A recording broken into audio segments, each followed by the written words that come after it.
that I welcome this kind of examination, because people have got to know whether or not their president is a crook. Well, I'm not a crook.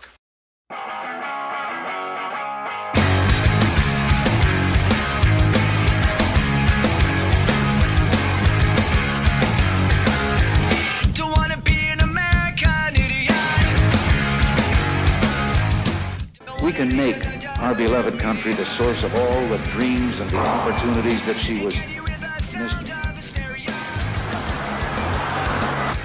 Welcome to the American Idiot Podcast, the show where we take the most divisive headlines and put them to the debate with our diverse group of hosts. Join us as we leave no story uncovered and spare no politician.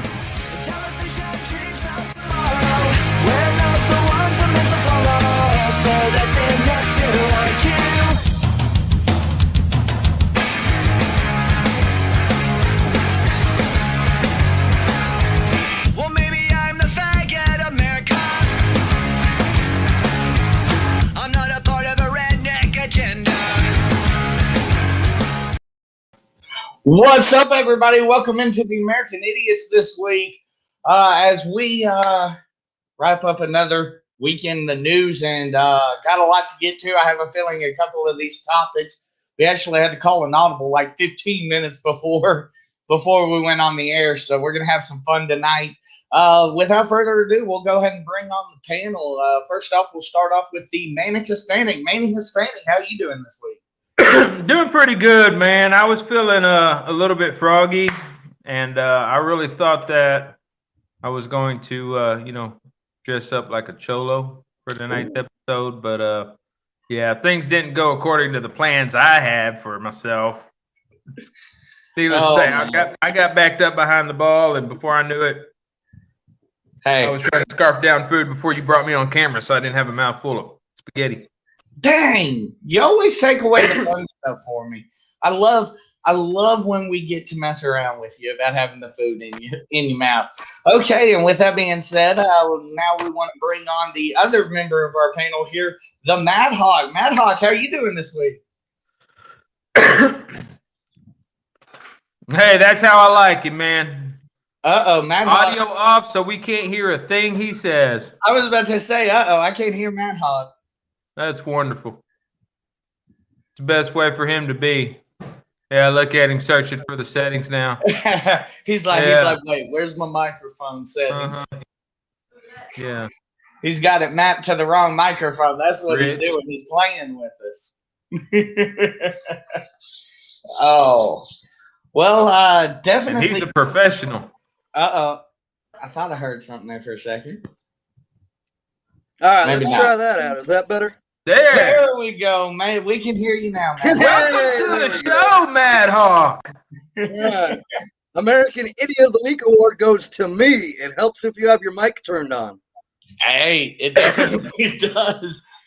That may be podcasting 101 there, Mad Hawk. I think so. Failed the first day. I have to go get my GED in podcasting now. Yeah, wait, hold on. Don't you have a voiceover business, Mad Hawk? Yeah. I mean, I do. We're currently in the middle of transitioning, though. Y'all know we're moving. We're trying to relocate to a little bit of a different area, and so therefore, currently the Mad Hawk production studios are in the midst of halfway packed up and halfway going. Wait, what does this cord go to again? Oh my God. I just had to do that last weekend when I put this big desk that I have now together. I'm just sitting there and I'm pulling cords out and I'm like, wait, huh? Yeah. Yeah, money bike is a big desk to compensate for other things. Yeah, exactly. Okay, guys. Well, we'll go ahead and get into the top headlines, so to speak. So we're going to kind of have a 1-2 punch here as the two biggest headlines for the night, and we'll start off obviously with the Chauvin trial. So last week we talked about the prosecution getting week one, and last week was actually the defense's week to answer. So we have a highlight clip from Insider News. This is a death where both the heart and lungs stopped working, and the point is that it's due to law enforcement subdual, restraint, and compression. Did you rule out drug overdose as a cause of death. Yes. And that's an opinion you hold to a reasonable degree of medical certainty. Yes. The cause of death is a low level of oxygen that caused the brain damage and caused the heart to stop. And they're pushing the handcuffs into his back and pushing them high. Then on the other side, you have the street. So the street is playing a crucial part because he's against a hard asphalt street. So the way they're pushing down on his handcuffs combined with the street, his left side, and it's particularly the left side we see that. It's like the left side is in a vice. It's totally being pushed in, squeezed in from each side. Yes, a healthy person subjected to what Mr. Floyd was subjected to would have died as a result of what he was subjected to. Can you tell the jury from having looked at those videos, can you tell by looking at that alone whether George Floyd was suffering from a fentanyl overdose? He is not. I mean, when you watch those videos and we go through them, what is his respiration? He's breathing. He's talking. He's not snoring. He is saying, please, please get off of me. I want to breathe. I can't breathe. That is not a fentanyl overdose. That is somebody begging to breathe. I'm going to ask you, sir, to listen to Mr. Floyd's voice.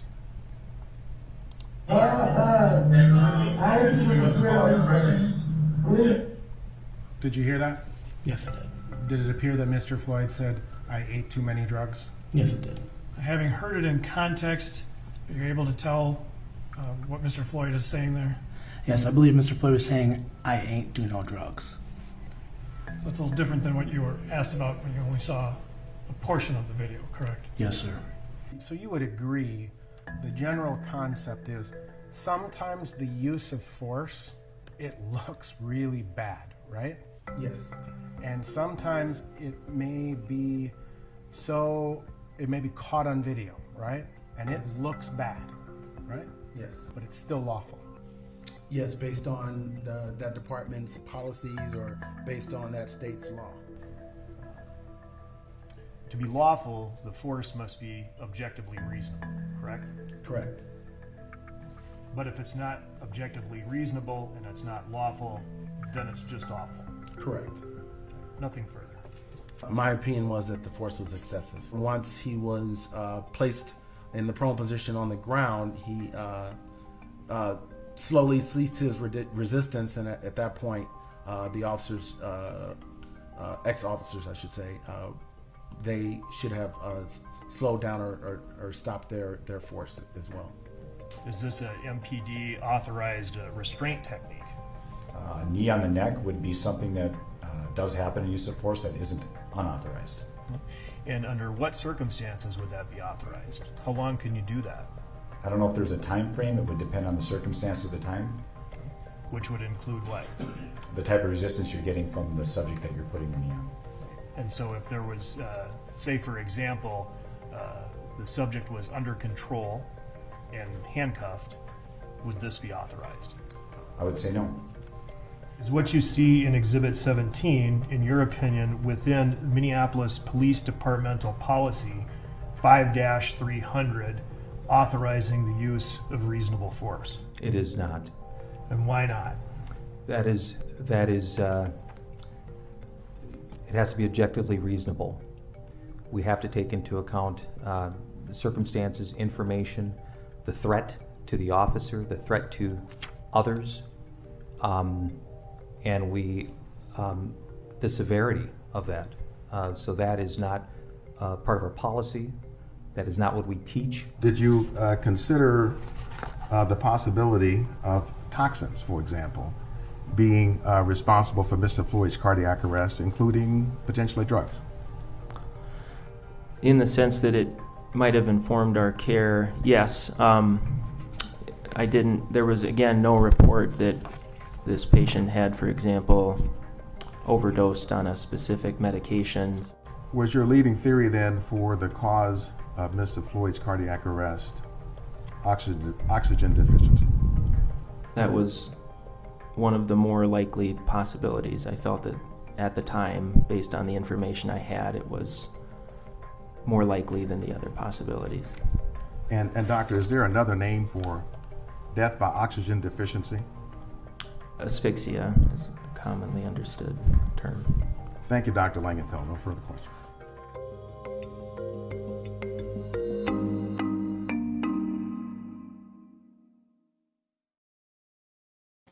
So, of course, want to thank Insider News for that highlight film. It was a little bit longer, so I do apologize. But I thought it was pretty important to watch that. Really, the only thing that I saw as a positive for the defense was the one gentleman who said that it wasn't the use of force expert. It was the other gentleman, the white gentleman with the full beard, salt and peppered. He said that it did not necessarily go against policy. That's the only thing I saw in there that was pro for the defense. I think it was another week where the prosecution killed it. Anybody going to say anything? Is there anything to say? I mean, bottom line is, I don't think prosecution had to even start out. They could have just handed it to the defense, and it looked like the defense pretty much pleaded the case for them. I would agree. I mean, this is probably, if they screw this up, I mean, something is definitely wrong with our jury selection here in this country. But no, it seemed like time after time they would get up there and they would try to, well, did it sound like he said, "Oh, I swallowed too many drugs"? And then the prosecution got back out and was like, did he really say? And would just kill him. Like, if I'm Chauvin at this point, I'm looking for a new defense lawyer because this guy sucks. But in that aspect, I think this dude's just trying to make a name for himself at this point and use it to get his name out there as a high-profile lawyer, because really, in all reality, from what I've seen, and I've stepped away from it, I was following it like almost every minute of every day during the prosecution. And then I would say probably after the third day, I had done made up my mind that, I know where I stand. I say that he's guilty without a reasonable doubt. And that's what it comes down to. And part of me wonders, like, because, defense and everybody, they have to tell each other, like, hey, this is what I plan on saying, this is what I plan on doing or using or whatever. And in that aspect of things, like, did they just see the 10-minute video and go, yeah, that's pretty much just got us killed right there? Yeah, I mean, well, Rich, you say that you pretty much had it in your head that he was guilty, but there's 3 charges right now that's going on. Which of those 3 do you find that he would be guilty of?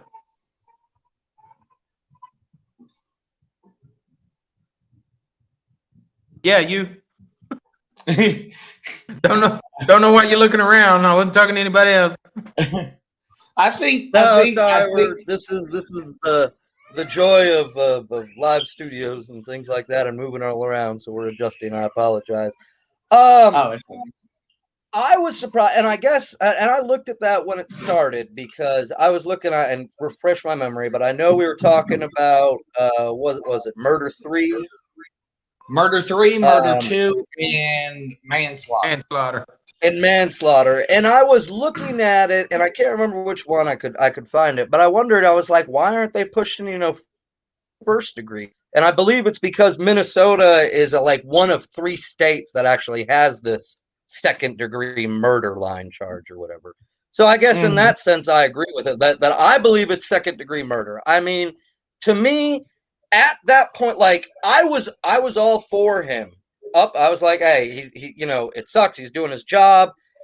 We don't know what situation he's in. Like, when they're down on the ground, they pulled Floyd out of the car. I saw him kick his leg at the cop. He's still fighting to me. They get him down on the ground. They get him in cuffs. He's screaming and yelling. But at the exact point that he started quieting down, and you can visibly see he is very quickly fading out. And they've said it in the case. It was that cop's job to reassess the situation. And you can sit there and you can say there was 6 people on the sidewalk. Well, one of them was a firefighter and the other one was a nurse. So obviously they're not going to come attacking the police. From what I count, there was, 5, 6 cops to 6 people on the street. Now we're down to 6 cops to 4 people. One of them was a kid. So now we're down to 3 people that could really be a threat to the police. And you're telling me behind the car, one of those 5 cops couldn't get off of that dude and go, kind of say, hey, everybody, you need to step back. We're dealing with something.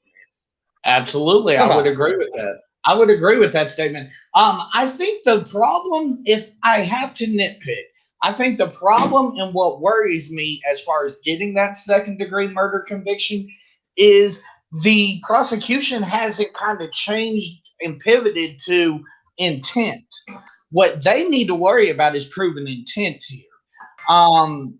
They don't need to necessarily prove that he did it. I think anybody with 2 eyes can tell that he did it and he actively caused the death. They need to prove intent to get that second-degree murder charge to stick, and that's where I think we have potential for a third or a manslaughter in this case. I want to get to clear out some of these comments. Nessa says, I have so much to say about this, and after what happened today, I'm assuming shit is actively hitting the fan in Minnesota. We're going to get to that in just a moment, Nessa. She also goes on to say the defense has had 0 legs to stand on from the beginning. Absolutely agree. She thinks he's a complete douchebag, and he should have never reached the point of unconsciousness, talking about George. Wait, I missed some of that. 0 legs to stand on. Nobody was standing. He was kneeling on his neck. No, she says the defense. She said the defense for the case has 0 legs to stand on. You can tell you report for a basketball game too. The defense. Defense.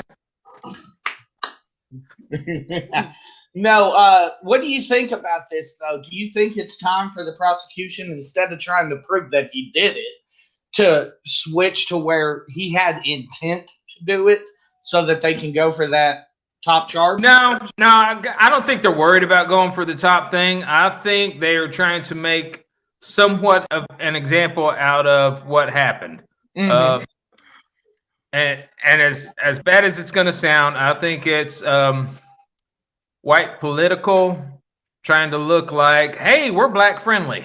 We care. Yeah. And that's why I think that they're pushing it as much as they are, but they're not going to push it to a point where it's really going to cost their officer, because they still view him as their officer.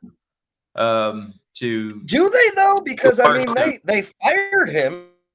I mean, the chief is completely on the prosecution side. The chief threw him right under the bus and said, "This ain't protocol." Yeah, but I mean, there's only so much you can claim home team. Mm-hmm. Right. So I mean, that's the way I look at it. Maybe I'm seeing it, through my brown eyes. Well, no, I definitely could see the point of fascist itself. I could see the city and the state kind of limiting liability in this case, possibly. That would be interesting. And throughout the whole case, if you haven't caught that they're being very, very careful, especially when speaking about George and just in different topics, especially the seriousness of it, like they're very, very careful to use the politically correct words. They won't ever say black, they'll say African American. They won't ever say the deceased, they'll say, Mr. Floyd when he, was unconscious, when he wasn't. They won't actually use the word when he was dead. And what other trials may hinge on this? That's a good point. Right. How many times can the family take different aspects of the city to trial to get money? And if they just come out and say, yeah, we were all wrong about this, it's 100% the city's fault, the state's fault, then the Floyd family. You're looking at all kinds of civil suits that these people can go for. Absolutely. One thing I want to say, the most damning piece of information that I think that came across in that highlight film to me was I want to say he was a it may have been the use of force expert that said this, but he said a healthy man would have died in this should he have been put to these type of conditions. And I don't so much know about that, but being in the construction industry, we are taught in a lot of our OSHA classes that you don't have to be crushed by anything if you are in a hole that is being dug and it collapses in around you. Just the pressure of it squeezing on you makes it impossible to breathe. And that's something that I've pointed out to y'all several times on these podcasts is you had 4 guys on this man's back.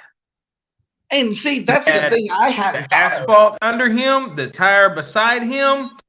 How much room did his chest have to expand to actually get good breaths? That's the thing I hadn't even thought of, which is kind of stupid when you think about it. I should have thought about the asphalt being a factor as well.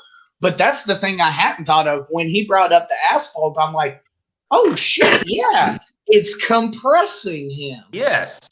And his chest could not expand to let his lungs take in the air. Right. Exactly. And for those that do know the Bible, it goes in with the whole crucifixion deal. That's what the crucifixion was about, was suffocation. As the people that were condemned to crucifixion would hang there, the manner in which their arms were drawn back would basically choke you, so you would have to push up with your feet, which had a nail driven through them. So then you're causing pain to your feet trying to push up. And that only lasts so long before you got to come back down, and then you're choking yourself again. Right. Okay, gentlemen. Well, we got another one. This kind of leads into our second topic. This is where we called the audible just about 15 minutes before we came in on the air. So Dante Wright in Minnesota. This happened, I believe, actually, according to Nessa, today. Okay, I was going to say reports came out this morning, but we're not exactly sure when the story happened. If they're saying today, it had to be really early this morning. It did. I'm reading it right now. Sorry, hang on. I'll be. You all keep talking. I'm just catching up to find out when exactly. Play the video. Well, what we'll do, we'll go ahead and go to this video because I know, Manny, you said you haven't seen it yet. So this has an excerpt from the body cam footage from KMOV in St. Louis.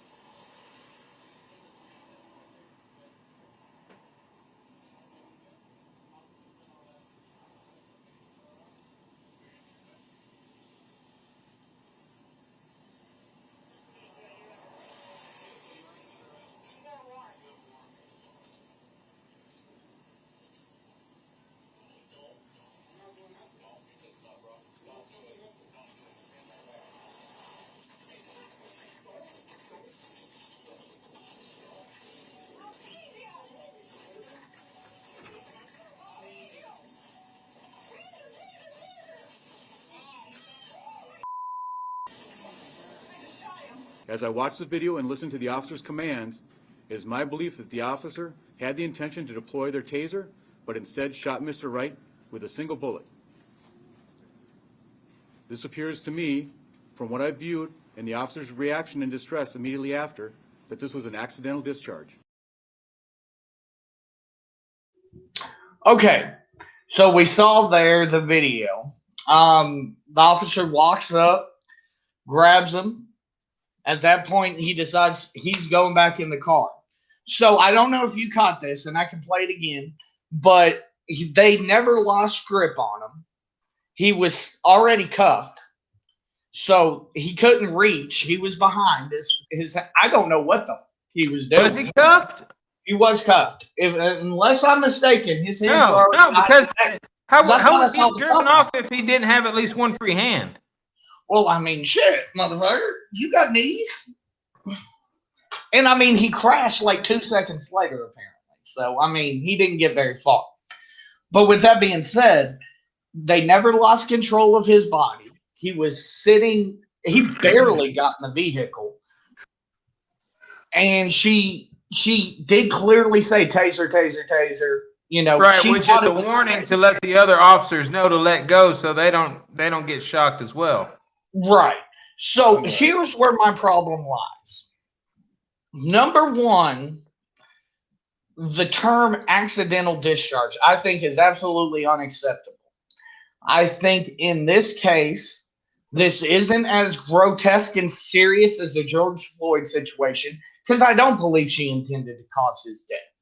However, in my opinion, if you, myself, or Mad Hog would have done this same situation, fired one shot that killed a man, we'd be in prison. We'd be in jail for manslaughter. Oh, it's not even that, man. If all three of us went into the store and one of us decided to pull out a gun and shoot somebody, all three of us is going up for it. Right. I have a problem with her not being arrested, and for them to categorize this as an accidental discharge, that's a slap in the face, and you ought to know better than to do that in this current climate. So I'm pretty pissed about this. That's unacceptable. The other thing I didn't catch, and as soon as it happened, I was trying to see, did she pull that pistol from her holster or from the person in front of her? It almost looked like she grabbed it from in front of her. I would have to say I didn't watch where her hands went. I would think she pulled it off her own, but we would have to watch the video again for me to completely see it. Nessa, by the way, says complete bullshit. I don't think they got the cuffs on before he pulled away, so maybe he didn't have the cuffs on. I didn't see that part, so I can't give you a 100% answer on that. And the other thing you've got to look at is balance. Balance is a big deal. Okay, he was kind of there in the open. They're pushing on him. Yeah, he's going to fall forward.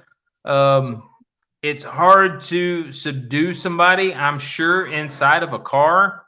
Mm-hmm. So yeah, her thoughts were probably, I'll tase him. We'll get his and get the body situation out. under control. Right.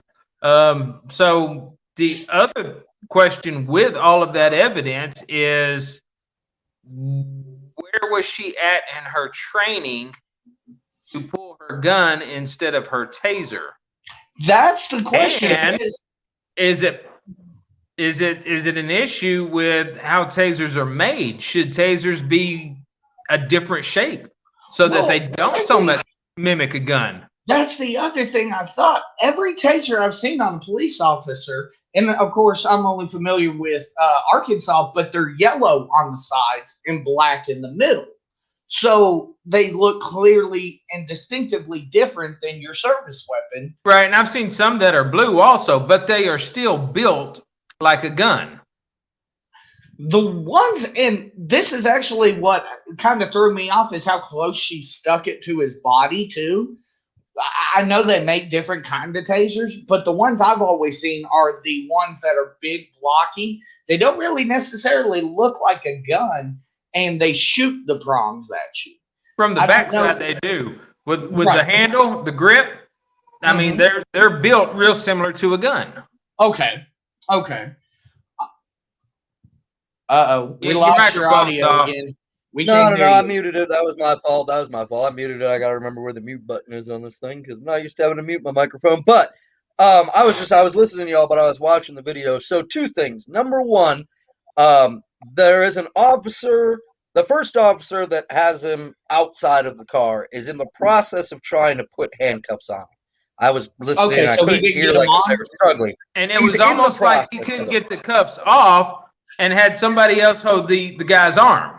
Okay. Yeah, so what happens is like the other cop, the body cam that we're seeing, the other cop is like walking up, like he's arriving on the scene while the cop has him up against the car. That cop that has the gentleman up against the car, I count on 3 different times, looks like he tries to get handcuffs around the guy's wrist and I don't know if they're caught on his belt or what. But he goes and lets go of the guy as the other officer approaches and grabs the guy by the arm.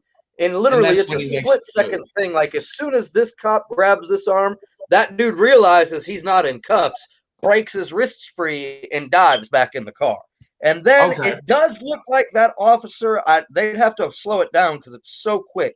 But it looks like she did grab the gun out of her partner's Okay, so it was because forward. essentially she starts off here, and then when he breaks free, somehow she ends up going around him and ends up on his left side in the gun in her right hand. So he's unless the it was one right holding- there, it looks like she grabbed her partner's gun instead of her gun. That's what it looked like to me. That's why I'd asked the question. So if her utility belt, she holds the gun on her right side and the taser on the left, she may have thought left side is a taser and accidentally grabbed his gun. He may have been left-handed. Who knows? Okay. Now, I mean, think the one thing that I will say goes towards the accidental, and I agree with you. That is, let me start there. That is a bullshit, slap on the wrist thing. But understand, we also can't just say hey, you accidentally killed somebody. Sorry. So there's not an official term for that. I did read that article, and I noticed they have it in quotes from the body cam footage that officer even said, "Oh shit, I think I shot him." Yeah, so she did. Obviously, right there, that proves she didn't think she was shooting him with a bullet. Right. Yeah, she didn't think it was a firearm, according to the evidence we're seeing. Right. Now, she may be a mastermind and restricting everybody. I don't think she had this big plan to kill the guy by any stretch. I think the best you could get out of this is manslaughter, but I think that would be appropriate in this case. I think even maybe involuntary at that, just the lesser charge where probably an involuntary. Yeah, I would take involuntary manslaughter because I don't coming down to assault. I mean, even assault. I want to see something happen. But let's get to the bottom point of this, and also my point, and that's why when we were talking in chat, and I was like, I do disagree with you, and hold off. Right. My point is this: you can sit there all you want and say, hey, that cop should have been better trained, he should have paid better attention. The gun is yellow, it's pink, blah blah blah, whatever. They yell clear. The plain fact of the matter is, if that dude wouldn't have tried to break free, you wouldn't be dead. Very true. Very good point. Very good point. I would agree with that statement. The other thing that they're not really talking a lot about. The other thing they're not really talking a lot about is the reason he was being pulled from the car was because he had an active warrant. Right. We later find out the active warrant was for a firearm. Well, Real quick, Nessa says if she was early enough in her training that she could not remain calm under pressure and know the difference between a gun and an effing taser, she should have never been on a beat. I would agree with that statement, which speaks more to the department being at fault than her. But I would even take an assault charge, honestly. I just think that I think Mad Hawk said it best. I think that accidental discharge is a slap in the face. Are my horns showing? I'm just asking because I'm playing devil's advocate here. Okay. I think we need to blame the taser manufacturers for making tasers too much like pistols. I mean, touche. Good point. No, but you make a good point because even we've talked about this before. BB gun manufacturers making these BB guns that are causing these kids to die. Ridiculous. Nesso kind of responded to you, Mad Hawk. She said, committing a crime and even avoiding punishment for that crime does not mean you deserve to die. I think, though, Nessa, where I'll be a little bit lenient on this is the officer was negligent, but she did not know she was going to cause that much harm. She thought she was tasing him and using a less than lethal force. Right. So then the question starts coming up. Again, my devil horns. Are women fit to be in police? I wouldn't say that this necessarily says that women aren't fit to be police officers. I don't know. I say once again though that this goes back to what we say every time we have one of these. Training. You need to it needs to be uniform. I don't care if you're left or right-handed. Everybody needs to have their service weapon on the right or their left, and then their taser on the other. It needs to be uniform. So if she did reach around her partner's waist there to grab his weapon, she would have known instinctually that she grabbed the taser. I mean, simple fix in my mind. I don't know if that's something that could be executed. And again, I don't know how they situate their belts. Maybe there is a standard, and maybe their tasers are on the right side, so they grab that first instead of the actual firearm. You have to actually think about using your left hand. Mm-hmm. In the close proximity, maybe she was reaching to grab her taser, and her hand and grab the got partner's to instead. her partner's gun, and she just automatically, out of instinct, I feel it, pull it. Right. So the other thing, though, that I will say that kind of speaks to what you're saying, Manny, about I want to see what a taser looks like in that department, is she had enough time that we could clearly see the weapon and see that it was a weapon. But and we were looking at the weapon after the fact. Once it happened, we were looking at the weapon. What did she have in her hand? At the time, you think she's looking at her hands? Or do you think she's looking at the suspect? Well, that's actually kind of stupid, Sketch, to me, if that's true. He says the tasers are placed on your non-dominant hand side. You would actually, what you said a second ago would make sense. Put the weapon on your left side and your taser on your right, so you're quicker and easier to grab the taser. Right. That way, it's a more conscious decision that you have to go to that deadly side. Whereas instinct would just have you pulling with your dominant side. Right, exactly. Definitely. So there, we've already established that police departments are set up to kill people. Gotcha. a lot more questions now than. Okay, whoa. Okay. I wish trying I to could. sing I'm now? looking this up on my phone. I'm gonna try and. See, now that looks nothing That like a gun. is, That's as what I of think 2016, that is the standard issue taser given out to Minneapolis police officers. Now that's unacceptable. If that's what it looks like, that's unacceptable. You should be able to notice out of the corner of your eye something yellow or something black. Right. Yeah, it says they deployed Axon Body 2 cameras, and these are called Taser X2 smart weapons, standard to all patrol officers. This is from I'd like to know how the most recent article. This is from July of 2016. Yeah, the grip, yes, may look similar, but if you look at the back of any taser I've ever seen, it is still squared off, pretty thick. So I think, mind, I would think you would be able. I've never been on the back side of a taser. I can tell you what they look like from the front. Oh Lord, ow! I mean, you can just look at that picture and see there's, even if it was, black, there's a totally different look and feel to it than your standard 9mm that's issued to police officers. Yeah, I don't know if that's what it is, but I think it is. Nessa says there's no way she didn't know the difference immediately. The only thing I could say is, where was her eyes? We can't tell where her eyes are. So we have the view from here. Her eyes are up here. If her eyes wasn't never, this? Sorry, I don't know. Wasn't that an argument with the Floyd thing too that they tried to say? Like, well, we don't know, how the officer was seeing it and interpreting things that were going on. Yeah, that's so. What more? For 9 minutes. We've got body cams. What not do we for need? 9 minutes. Body cams now? I mean, I don't know. My thing is this. I would think that even if your eyes are up here and your camera's down here, you would still be able to see the yellow versus the black of a service weapon. But I mean, I guess this is me playing devil's advocate. Maybe that's why she didn't notice it immediately. I felt like there was enough time that she should have noticed the difference between yellow and black. Manny, you think there was enough time for her to notice?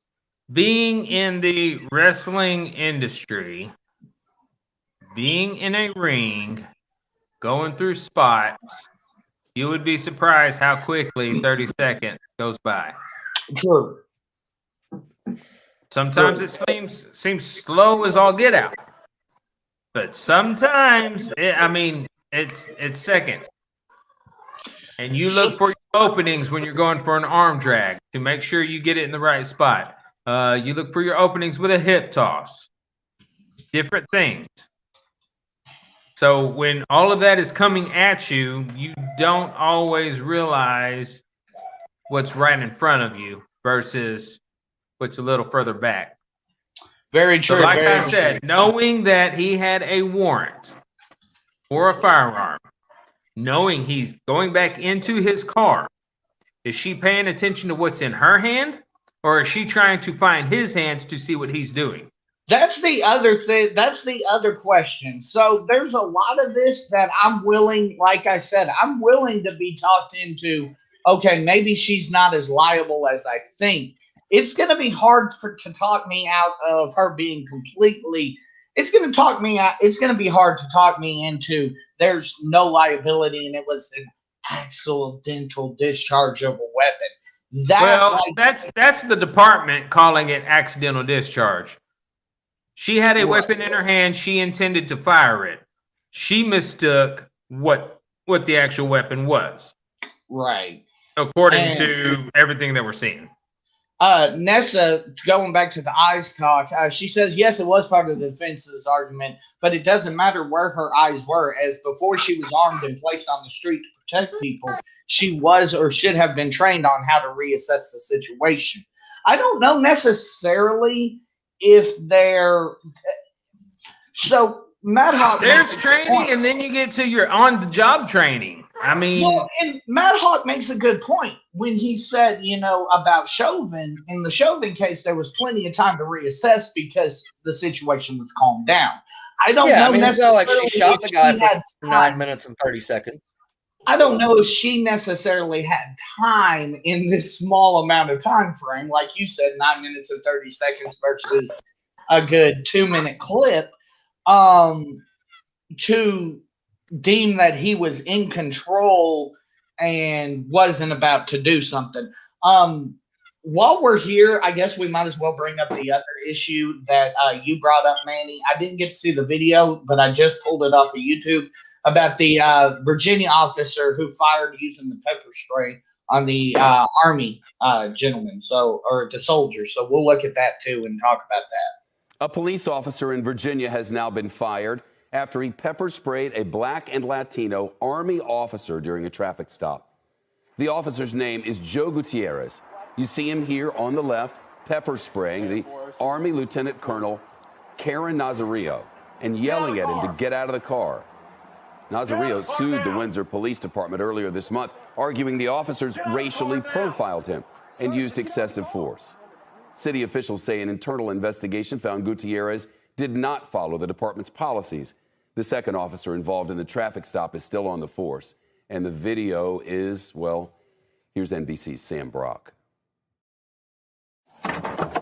The initial call for a felony traffic stop immediately turned tense, with officers pulling their weapons. Put your hands out the window! A Windsor police officer says in his report he spotted a vehicle with dark tinted windows and no license plate displayed that was eluding police. Though a lawsuit says a paper license plate was visible in the rear window of the new car. How many occupants are in the vehicle?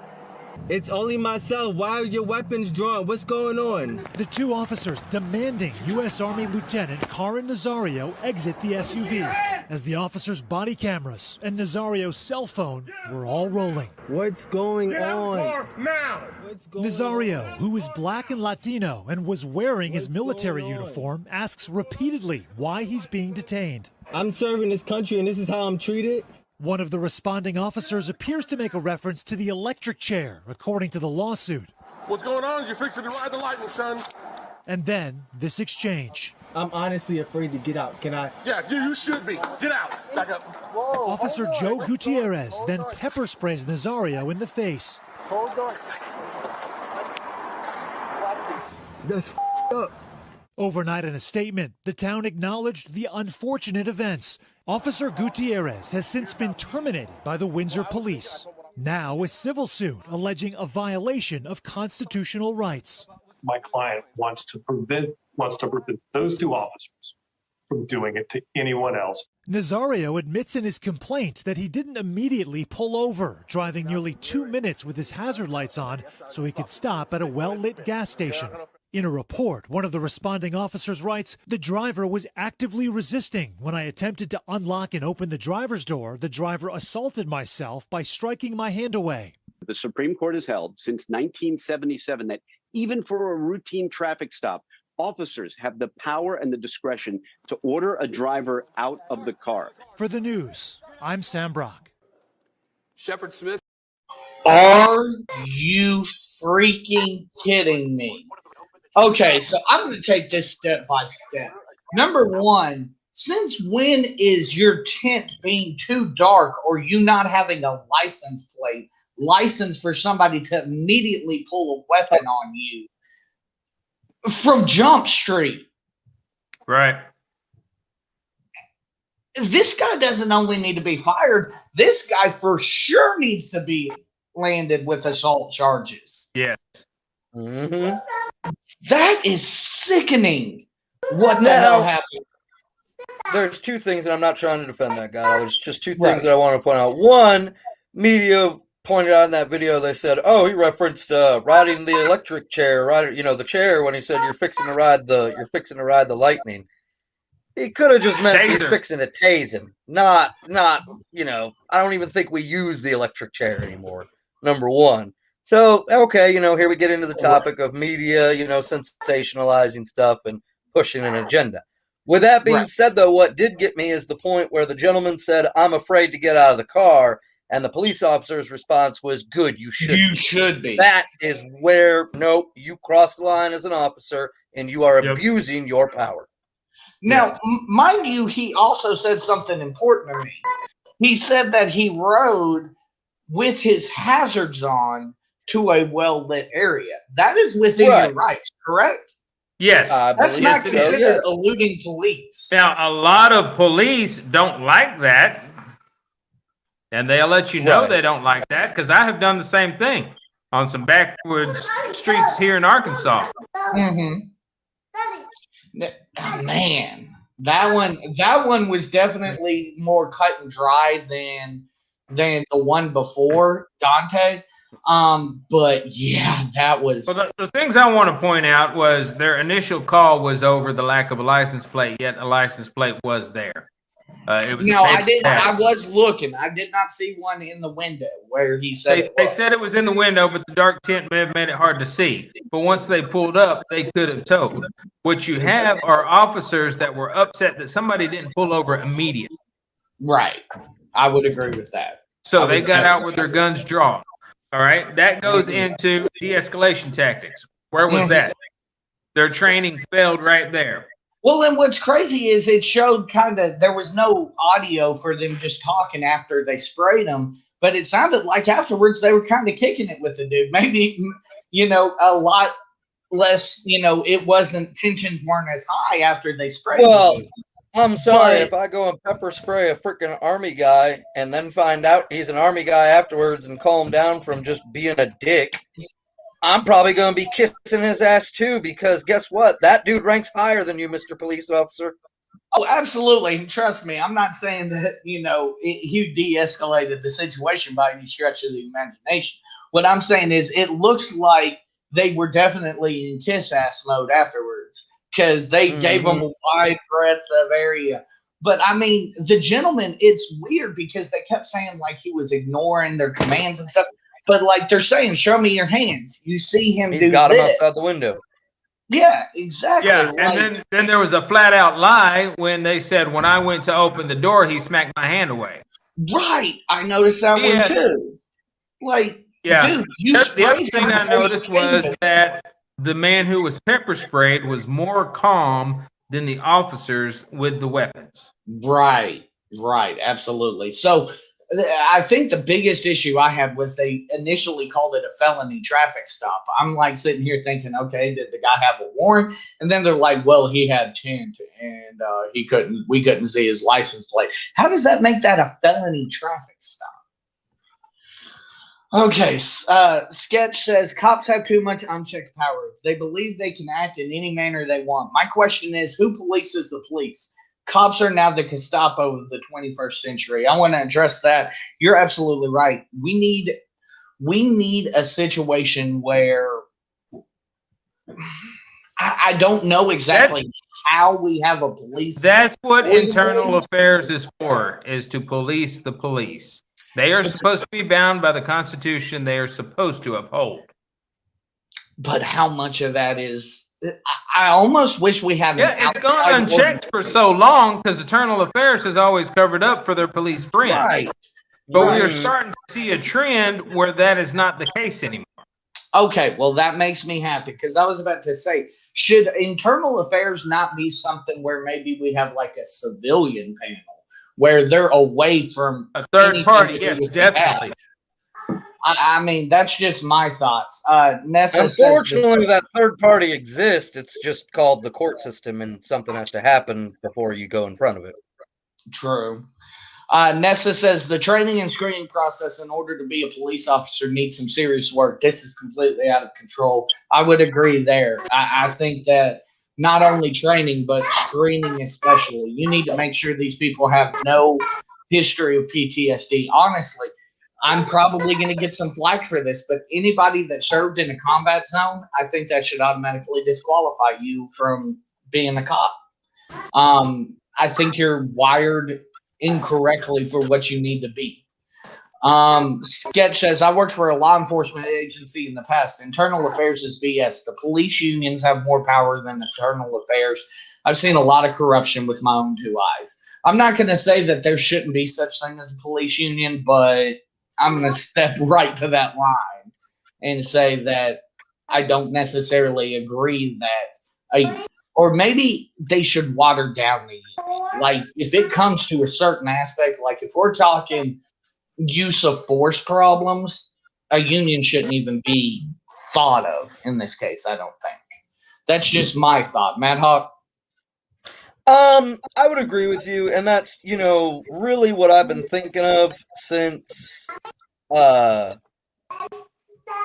really since all this stuff, and really since this trial has been going underway. Like, before I was absolutely, against the whole defund the police, and I still back the blue. I still support, to me, blue lives matter as much as black lives matter, as much as everybody. We'll just get the political correctness out there right away.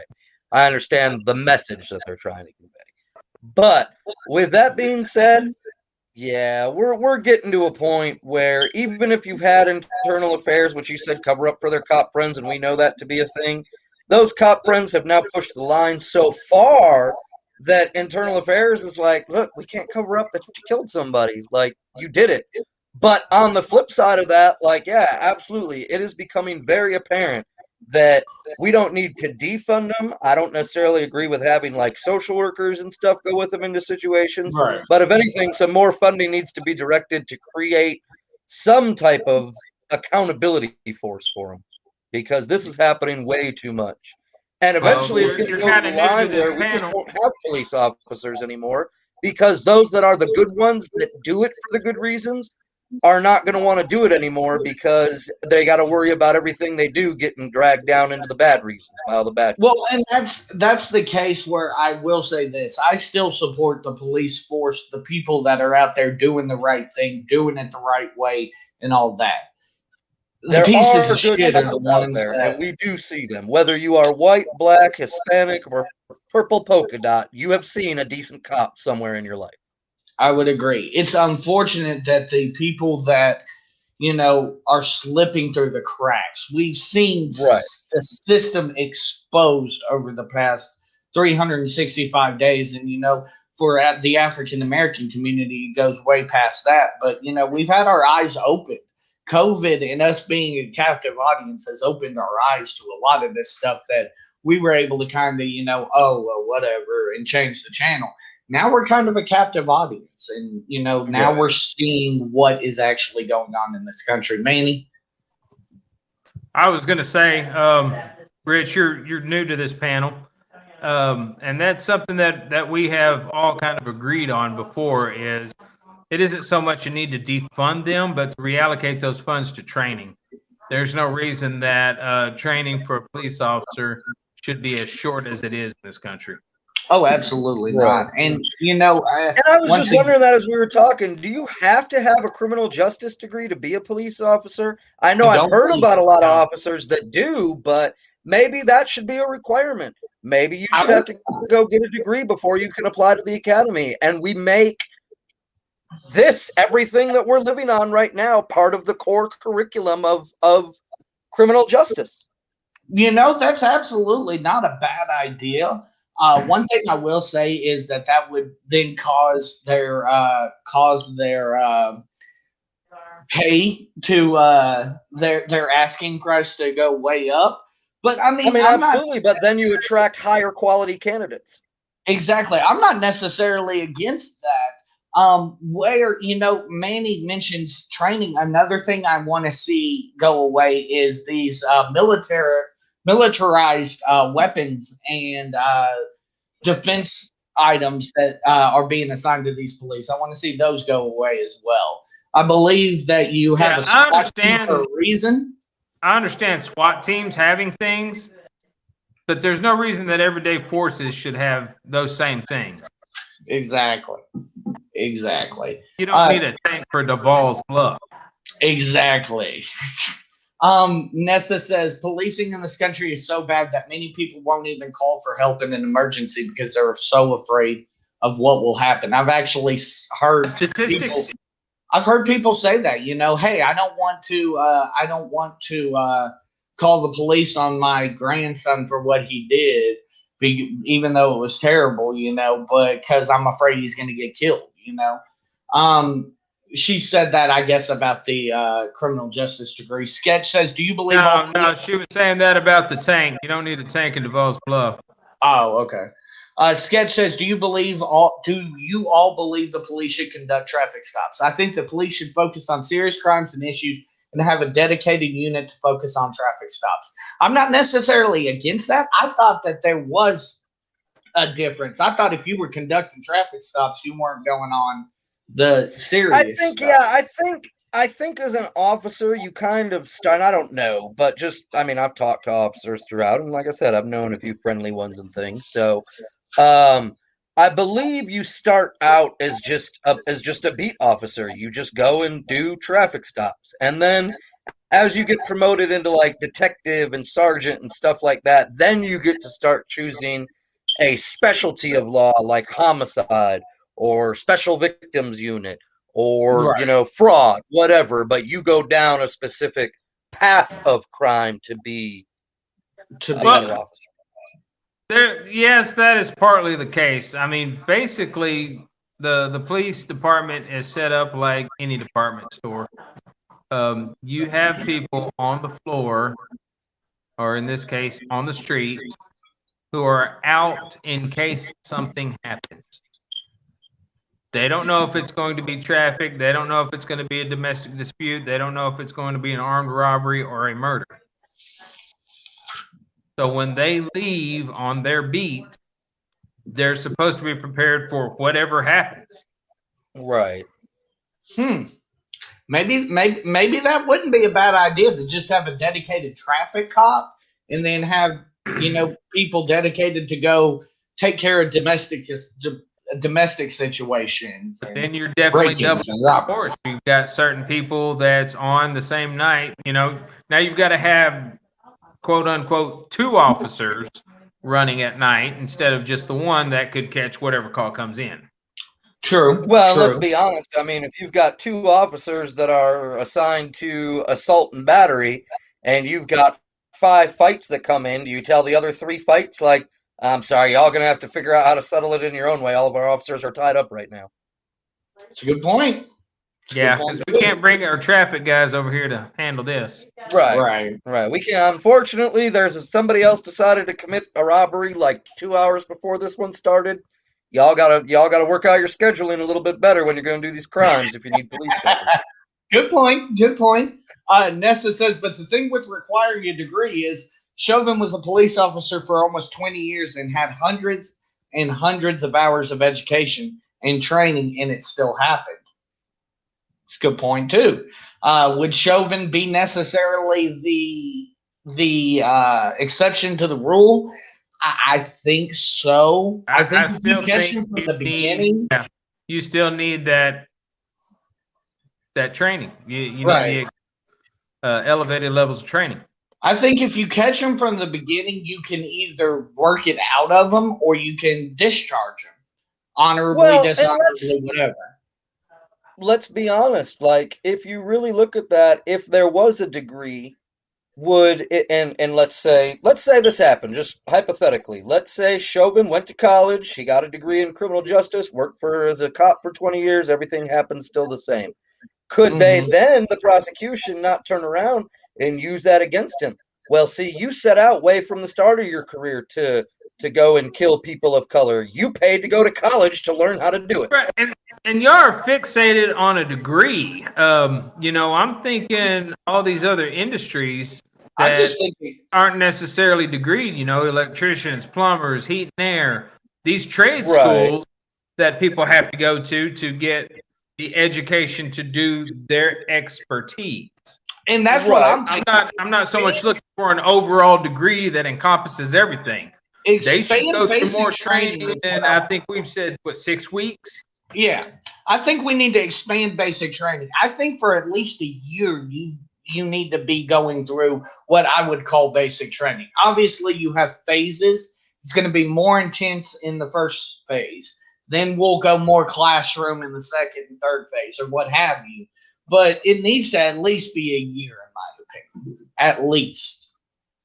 And I think that you made a good point, Matt Hawk. I think that these situations like Chauvin and this situation in Minnesota and the situation where the gentleman, I think they need a class for that specifically. And they need to show video and they need to have a senior officer up there telling them, this is where the situation went wrong. This is what could have went well to prevent a better outcome. Right. Or this is why this outcome occurred. You know what I mean? I think that would be a great addition. And that's just what I kind of think is like, for example, when I went to college for radio broadcasting, they drilled it into our heads. You do not ever say the word the Super Bowl in an ad. That is trademarked by the NFL. You say the big game. Mm-hmm. It's the same thing. I mean, it's not the same thing, but you're telling people, here's your gun, here's your badge, go make sure the world is safe, have fun. That's our training, and here's how to run after a criminal. Because really, I mean, when they go to training school, they're not talking about how to talk down the person you're chasing. They're teaching you how to subdue that person, get them in handcuffs, and get the situation secured as quick as possible. Well, and that's something I was about to ask. Do you think that it's a problem too? So we'll take Marines, for example. Marines are robots. They're trained killing machines. Do you think that in the police force, they take away a lot of humanity and turn you into, this is the process I need to follow. There's no deviation. This is what's going to happen whether I do this or that or this or that. No. I don't think you can do that. I don't think you can come down with this is exactly what you do in this situation because every situation has little variances. And let's be honest, at the end of the day, no matter who you are as a human and as a police officer, you still have your natural fight or flight response. Right. And as Manic was saying earlier, as an officer, when you head out in the morning and put on that badge, you don't know whether you're going to encounter pulling cats out of the trees all day or you're going to be dodging bullets all day. You don't know. And therefore, you are working in a job where you have to make life-altering decisions based on a flight or fight response. Right. But with that being said, you should be able to be trained enough that you're being trusted with weapons that can kill somebody to prove that even in the most stressful situations, you can still process your emotions. Yeah, so that if somebody doesn't pull over as soon as you turn your lights on, you start pepper spraying them when they do stop. Right. Exactly, because that showed me that officer was in, okay, understandably, you don't know what you're approaching, fine, I get it. You're approaching with your guns drawn. That's definitely too strong in my book, I still say that, but you don't know what's waiting behind those tinted windows, so you pull your guns, fine. But as soon as you pepper sprayed that guy with his hands in the air and you're threatening him and everything, you've lost control of your emotions. I don't even think he needed to go that far. I don't even think he needed to get the pepper spray out. Once he approached the window and the guy's got both arms right there and he's telling you, I don't want to get out because I'm scared for my life. That's when you start the de-escalation tactics. I was about to say, that's where it would trigger, at least in my brain, and obviously you two's brain as well, because you both responded this way. That would trigger in my brain, oh crap, buddy, you ain't got to be worried. This is why we're doing this. We noticed your tint. That's where my voice drops a couple octaves. You know what I mean? And I take the bass out of my voice a little bit. Nessa also agreed with y'all. She said she doesn't think that they turn them into robots either. She said they teach a code of honor and you take an oath to protect and serve. And but sometimes these people in their honor go behind an inflated ego. Right. Also true. Okay, guys. Well, definitely, I knew that was going to give us a good topic, and it gave us an hour worth. So definitely glad we added that. But okay, we'll move on here with all the reported negative side. Before we go on, did y'all see the video of the? Never mind. Okay. I was thinking it was a video somebody had shared, but it was Audit the Audit. I don't know if anybody is familiar with that channel on YouTube, but basically a person takes video from auditors or different videos that you want him to look at, and he breaks it down what's going on and all this stuff. And he gives grades based on how police interact with the person and how the person interacts with the police. So you get grades all the way around. One of them that I saw, and I will share this with y'all on our message board. I'll go ahead and share it to the American Idiots page so everybody can pull it up. This officer pretty much starts bullying tactics with these kids because one of the kids yelled "F the police" as they passed by a traffic stop. Right. So you're looking at them messing with 16, 17-year-old kids, trying to bully them because they were disrespected. Right. That's ridiculous. And that's really when they should be taking that opportunity to improve their image to those kids. Right. So that those kids will go back and tell their friends, look, all this shit about, screw the police and everything, let me tell you, I just met 2 decent cops that played ball with us in the park across the street for an hour. And we've seen that cops do that. That's the thing. That's where you do. You flip your car around and you go talk to them and you be like, hey man, I certainly understand your feelings. Why don't we have a talk? Why don't you tell me why you feel that way? And then, talk. There needs to be a conversation because number one, for you to protect me and effectively protect and serve me, you need to understand and respect me as well, in my opinion. Absolutely. And that's exactly what I was going to say. Doing good public image things like that is that serve part of that protect and serve oath. Absolutely. Real quick before we move on, Nessa says as soon as they saw he was calm, following orders, and wearing an obviously professional military uniform, they should have lowered their weapons. I do absolutely agree with that statement, Nessa. Okay. You can find camo. Yeah, I was about to say. Then again, people in uniforms can be douchebags too. Like I said, once you saw his hands were out, he's posing no threat. That's where. Okay, guys, with all the reported negative side effects, is getting the vaccine worth it? And we have a story from the Mayo Clinic on the side effects. When we get vaccinated, we often experience some side effects. And the reason that we get side effects is that our immune system is revving up and reacting. Now, when you get sick, the same thing happens. And actually, a lot of the symptoms from illnesses that we get, like influenza and COVID, are actually caused not by the direct action of the virus, but by our immune system. So our bodies react, and that gives us these general symptoms like fever, achiness, headache. When you take 2 doses of vaccine, the first vaccine is the first time for your body to see this particular protein, the spike protein that the vaccines produce, and your body begins to develop an immune response, but that happens slowly. When you then come back with a second vaccine, your body's ready to attack it. Your body is primed by that first dose of vaccine.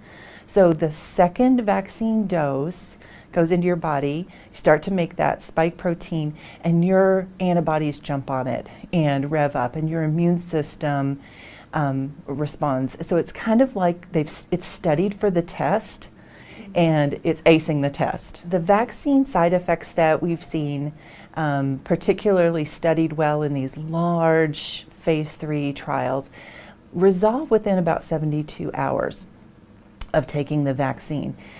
At the most, those side effects can last up to a week. We really have not seen long-term side effects from the vaccine beyond that. And that makes sense when you look at other vaccines, and we have a lot of experience with different vaccines. Long-term side effects are just basically unheard of in the vaccine world. So with 2 months of follow-up data in people undergoing those clinical trials, and now even longer follow-up from the trials and our experience giving vaccines to the public, we really are not seeing any trend towards any long-term side effects. Okay, so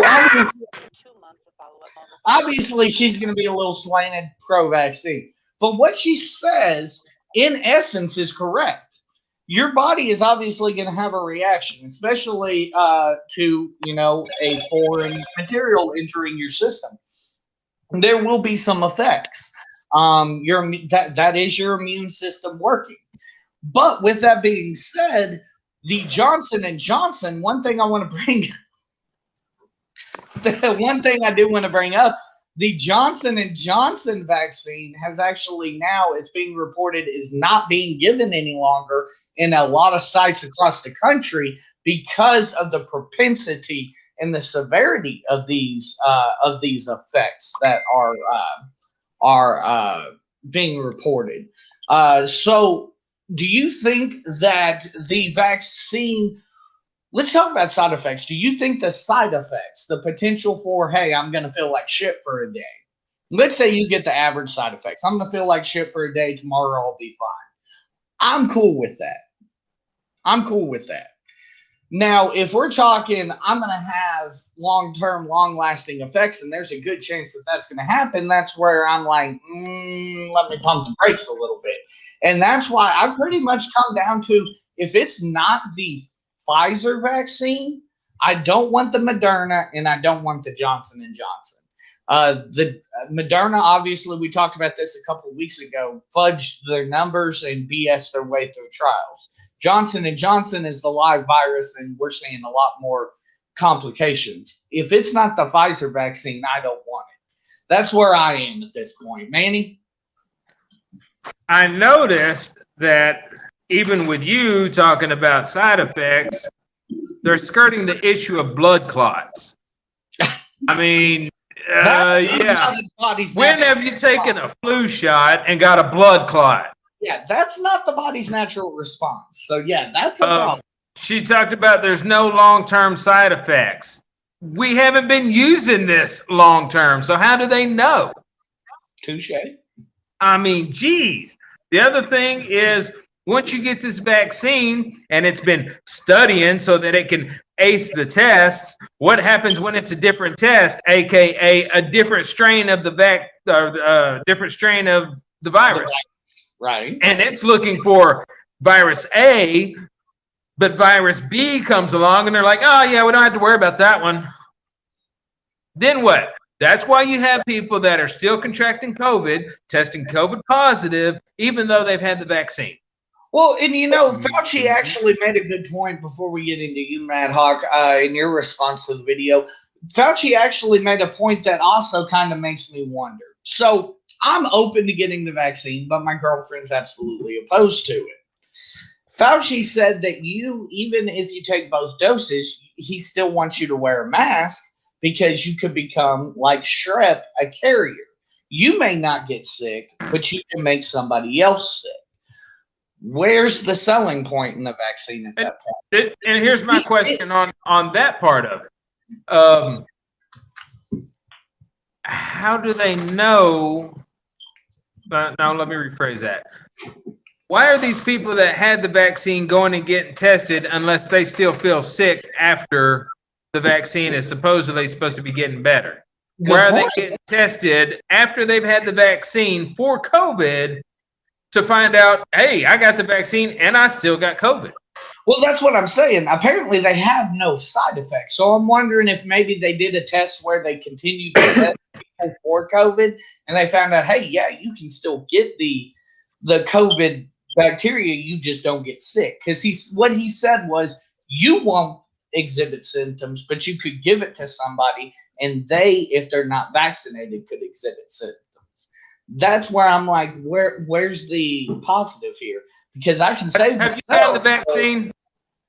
Do what? Have you gotten the vaccine? No, I have not yet. Oh, I thought you had. Okay. No, I don't believe it's open to me quite yet. I think I've got to wait a little bit longer. I could be wrong.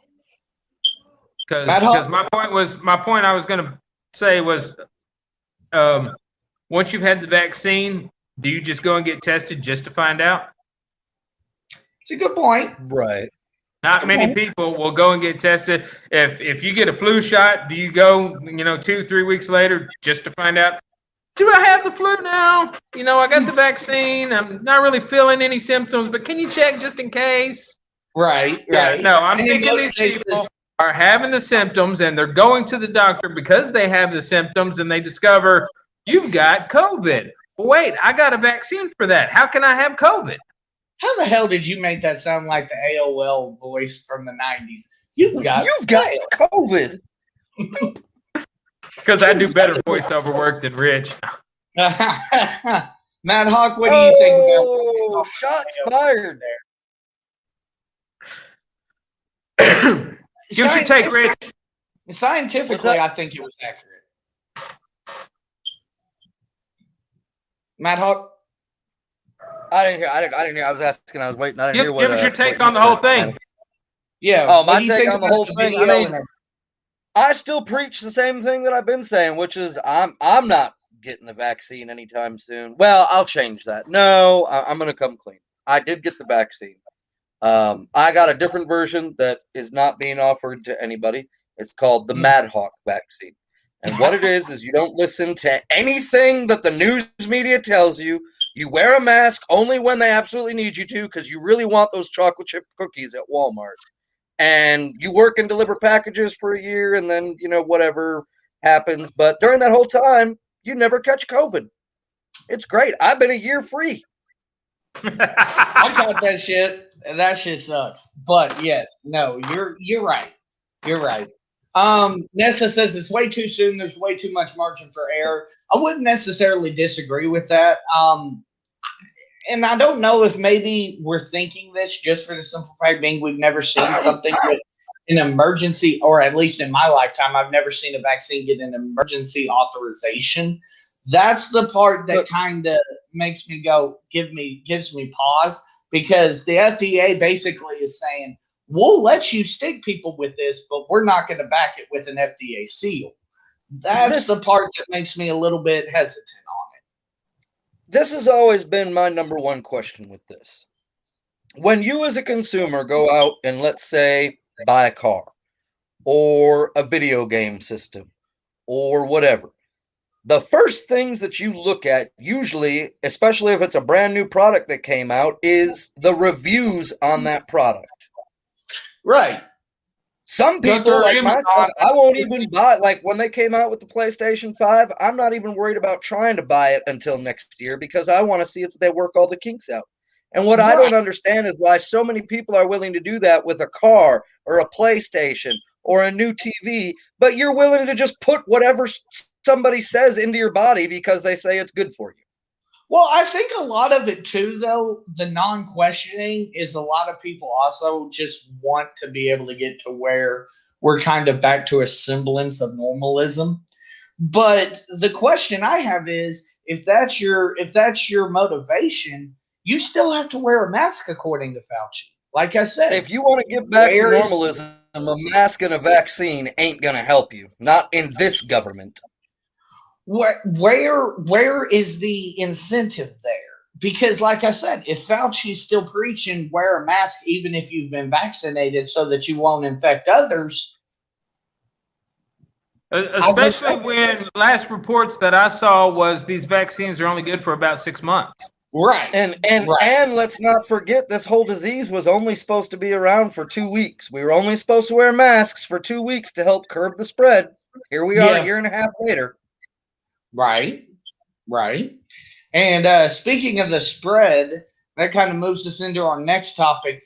5 cases. Look at me. See, that's a good radio broadcast. 5 cases? Trying to break into voiceover. Yes, 5 states. That was a good transition, by the way, Matt Hawk. You're right. That's what I was saying. See, that's how a good radio broadcaster uses his skills to break into voiceover work. Nice tied that segue up with a nice little bow just for Mike. Oh, these egos tonight, y'all. Okay, so 5 states are responsible for almost half of the new cases here in the country. And we have a little 17-second clip from CBS New York. And new data shows just 5 states make up 43% of new COVID cases across the country over the last week. According to Johns Hopkins University, those states are New York, New Jersey, Pennsylvania, Michigan, and Florida. Altogether, it reported 197,000 cases. So the interesting thing I see here, and the first thing that I said to you, Manny, when you shared this story was, how many of those states actively shut down or, follow the masking guidelines, et cetera, et cetera? I believe Pennsylvania, Florida obviously fought it tooth and nail. I believe New York followed guidelines. New York is the one that I believe is the outlier in this. I think every single one of those, though, were a state that fought it tooth and nail. So, with that being said, is it a case of them fighting the guidelines tooth and nail, or is it a case of we're just seeing a raise in cases? Good question. You got to worry. You got to wonder about reinfection. Bottom line. I think a lot of these people. 6 months ago, we didn't think that was possible. Right. 6 months ago, you thought you caught COVID once and you were done. Right. I think a lot of these people, have gone past the 6 month point of the antibodies being there, and you're starting to get reinfections. Oh, that's a good point. I never thought about the antibody situation. Mike Jones, by the way, I guess he may have meant to comment this earlier. He says all cops are different races, but only the Caucasian ones murder people. I don't know necessarily if that's true. That's a very racial statement. That's a very racial statement. I would agree. I mean, come on now. You had an Asian guy in the George Floyd situation that didn't help matters. So I don't. But Ice Cube say let it be a black and a white one? Do what now? I said, what did Ice Cube say? Don't let it be a black and a white one? Right. Mm-hmm. That's true. But no, with this, I never thought about the antibody situation. So that's definitely a good point. And Nessa agrees with us saying that the statement by Mr. Jones wasn't true. Okay. So here's something interesting that I want to talk about here. Tech and pharmaceutical companies are feeling the effects of Biden's new tax plan. And we have a story specifically on the tech companies from CNBC television. But on this corporate tax issue, I know you've moved to Austin potentially as for taxes, at least as an issue. But How much do you think the startup VC community cares per se about taxes when startups, I think for the most part, are just trying to make it work?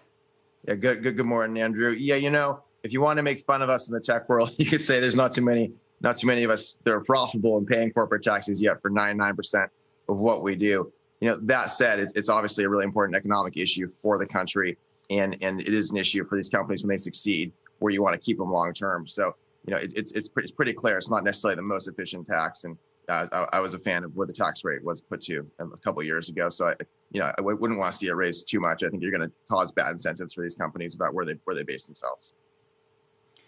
So you think it's going to change where they base themselves? But it's not going to change them. Tax issue. Well, it's not going to change them from a startup perspective necessarily right away, but it is going to change when they get really big, the decisions they make. And when these companies are really hiring a lot of people, that's when they're really big. That's when it really matters to the middle class. That's when it matters to the working class. In general, I'd much rather have these companies reinvesting that money and deciding how to reinvest that money. There's a pretty good incentive right now you see with Amazon and others where you're going to spend every single dollar you make to keep growing over time, which is fine. And so there's some arguments it doesn't matter too much, but in general, you don't want the companies to have an incentive to leave the country.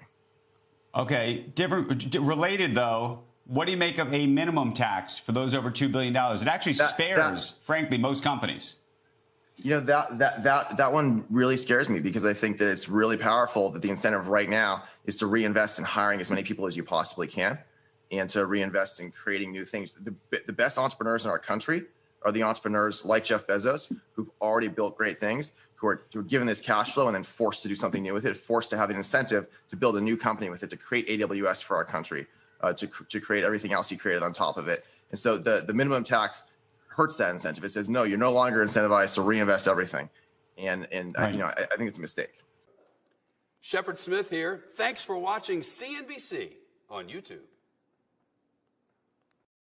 Shut the hell up, Shepard Smith. Nobody likes you. Okay. With that being said, so all right, hold up. Go ahead. I didn't get to hear a lot of it because I use my phone for the podcast, and when y'all message on the message board, I'm so sorry. My volume down, so I really didn't get to hear a lot of it. So go ahead and say what you're going to say, and I'll make comments based on what I did hear. So essentially, basically, the overall thing that I got from that video was that, they're worried that companies are going to start outsourcing or going to places where taxes, aren't as prevalent, like Texas, he mentioned right off the top, where there's no personal income tax or there's no state tax, basically. Right, but you're still going to have that corporate tax. Right. So, Texas may get a boom with business, but they will still have that corporate tax. True. I do see his point, and a lot of the points of this is, that we will start seeing a lot of outsourcing, going to other countries, things like that. The weird thing that I'm seeing here is the pharmaceutical companies. Of everything you want to hurt right now, the pharmaceutical companies should be the last thing because they're probably already working on next year's dose of the vaccine or something like that. They need as much of this funding as they can get. They don't need to be taxed to hell. Same with the tech companies for that matter, too. Tax them. Oh, tax shit. Them. They have been paying these politicians to make all kinds of rules for stupid crap. Paying these doctors to push their products. No, Conservative Antonio I find it very funny that the pharmaceutical industry is starting to feel the strain of this. This is the government that you've been paying to make rules that benefit you is now hitting you in your own damn pocket. Now, mind you, also another thing, though, that I will say about pharmaceutical companies where I agree that they should be hit is things like these motherfuckers are charging like $800 for a $25 pill. Like, yeah, y'all are some bastards, too, at the same time. Matt Hawk, what do you think about this? I was applauding. I was going to say, preach it, man, because I agree. And if anything, furthermore, looking back on anything, whether you agree with Trump or not, one thing he did do is blow the roof off of how much the pharmaceutical industry upped prices on stuff. If nothing less, look at the difference in cost of of diabetes medicine from the time Trump made it drop down to, pennies on the dollar compared to hundreds of dollars for the same dose. Now, one thing I will say about President Trump and the way I don't understand why we can't find a happy medium. So Republicans want to cut corporate income tax so low that it's just benefiting corporations. Democrats want to make taxes so high that it's just benefiting the common man. Why can't we seem to find a happy medium here in this, where we're kind of helping both sides, the corporation and the person? Is there just not a happy medium? No, I don't think there will ever be a happy medium. Okay. I don't think you're able to find one. Yeah. Corporations are typically, and I'm using the word typically sparingly, ran by greedy people. They are looking at the bottom dollar. Capitalism is great because it gets companies competing for that dollar. Right. But if everybody who's fighting for that dollar decides they're going to charge $5, then it doesn't help the common man. Right. So you have to have that person that's willing to say, you know what, I don't need the millions. I'm fine with thousands. Okay. And then that would bring the cost down in that industry altogether. One thing I do see happening based on all this are companies basically breaking into smaller companies so they don't have a higher income and they can claim lower taxes. If big pharmaceutical would pull that money into research that benefits all the pharmaceutical companies instead of, say, AstraZeneca protecting what they're trying to develop. Their properties, right. Right. And Johnson & Johnson trying to protect their properties. Once they're fighting like that and not sharing stuff across the aisle, because, I mean, this is people's medical health. You need to share what you're finding out. Once they get that figured out, there's a chance for us to find a common ground. Yeah, that's one thing. As long as they're fighting like that against each other, that's one thing I've never understood, and that's one thing I agree with Sean on. Like, people that make these big medical breakthroughs, like the COVID vaccine, like, if we ever find a cure for diabetes or cancer or anything, somebody's standing to make a ton of money when really the human side of me says you should just kind of, hand that over. Right, and that's why I give it up to doctors, because you got surgeons that will come up with this groundbreaking technique that does things. Dr. Oz came up with this technique so that you only had to make a small incision to do some heart surgery. Right. Instead of actually cutting and splitting the chest open. And I mean, he didn't profit off that, saying, no, this is my technique. I'm the only one that can use it. And I'll only sub it out to people that pay me money. And, doctors can come up with techniques and they write journals and they write books and all that to educate everybody. So everybody can use this technique. Pharmaceutical companies need to be held accountable the same way. I would agree. Nessa says, correct me if I'm wrong, but wouldn't a corporate tax hike essentially mean a raise in price for the consumers? So these companies are feeling the effects because the consumers can't afford it anymore. I think history has disproved that. The minimum wage of today is not what it was in, the 40s, 50s, 60s.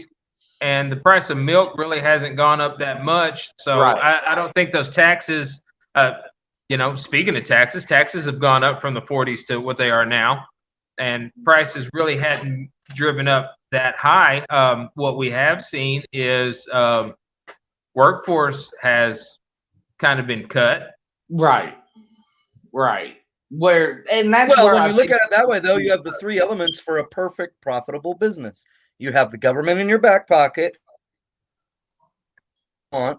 You have an economy where I don't know the exact percentage, but how many people can really afford, monthly premiums on insurance? So then you get a large amount of people that have to get Medicare and Medicaid, insurance funded by the government and DHS, which then who in turn pays those? That comes out of your out of taxpayers' money.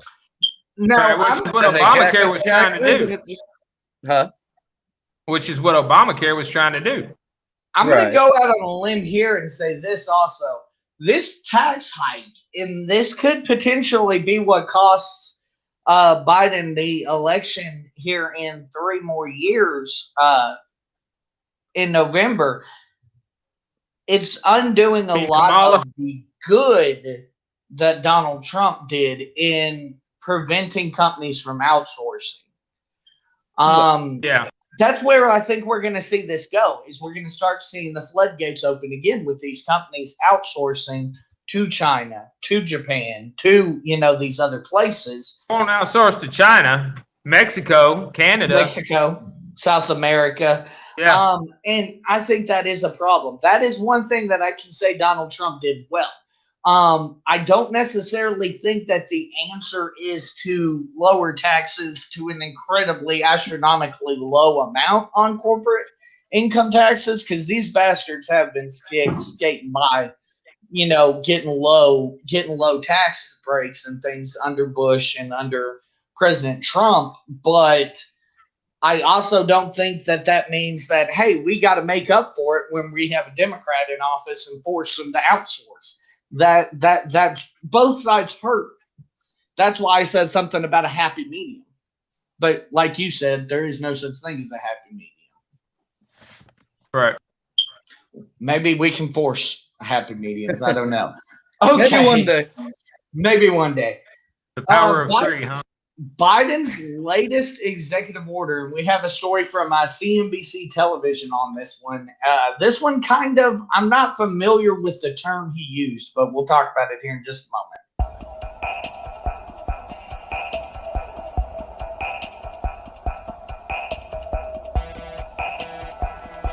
The idea is just bizarre to suggest that some of the things we're recommending are contrary to the Constitution.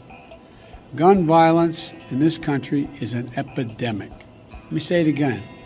Gun violence in this country is an epidemic, and it's an international embarrassment.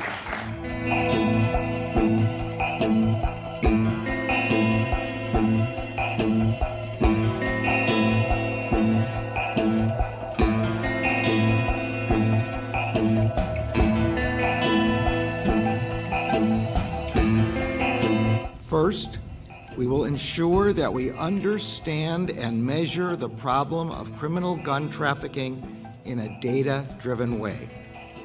Over 20 years ago, ATF undertook a gun trafficking study. It then issued a report that provided information necessary to better understand and to combat criminal trafficking networks. No such study has been conducted since that time. Accordingly, I have directed ATF to begin work on an updated study of criminal gun trafficking, one that will take into account the fact that modern guns are not simply cast or forged anymore, but can also be made of plastic, printed on a 3D printer, or sold in self-assembly kits. Second, we will close a regulatory loophole that has contributed to the proliferation of so-called ghost guns. Federal law requires that manufacturers mark all firearms with serial numbers so they can be traced if they are used in crimes. It also requires licensed firearms dealers to run background checks to ensure that individuals who are barred by law from purchasing firearms cannot do so. The emergence of ghost guns threatens both of these important law enforcement objectives. Third, we will make clear that statutory restrictions on short-barreled rifles apply when certain stabilizing braces are added to high-powered pistols. Federal law requires the taxation and registration of all short-barreled rifles. It does so because these weapons are powerful, yet easily concealable. Currently, however, some manufacturers market and some individuals purchase certain kinds of stabilizing braces that, when attached to a pistol, effectively convert it into a short-barreled rifle. A weapon that is, in the words of the statute, quote, intended to be fired from the shoulder.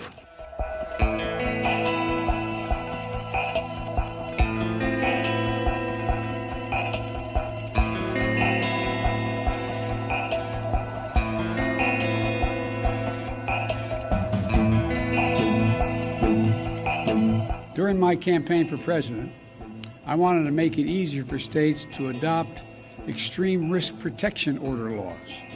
They're also called red flag laws, which everybody in this lawn knows, but many people listening do not know.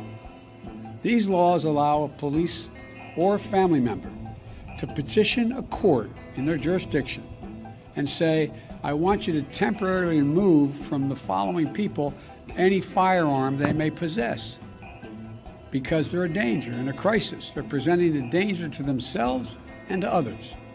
And the court makes a ruling. To put this in perspective, more than half of all suicides, for example, involve the use of a firearm. But when a gun's not available, an attempt at suicide, the death rate drops precipitously. States that have red flag laws have seen the reduction in the number of suicides in their states. I want to see a national red flag law and legislation to incentivize states to enact their own red flag laws.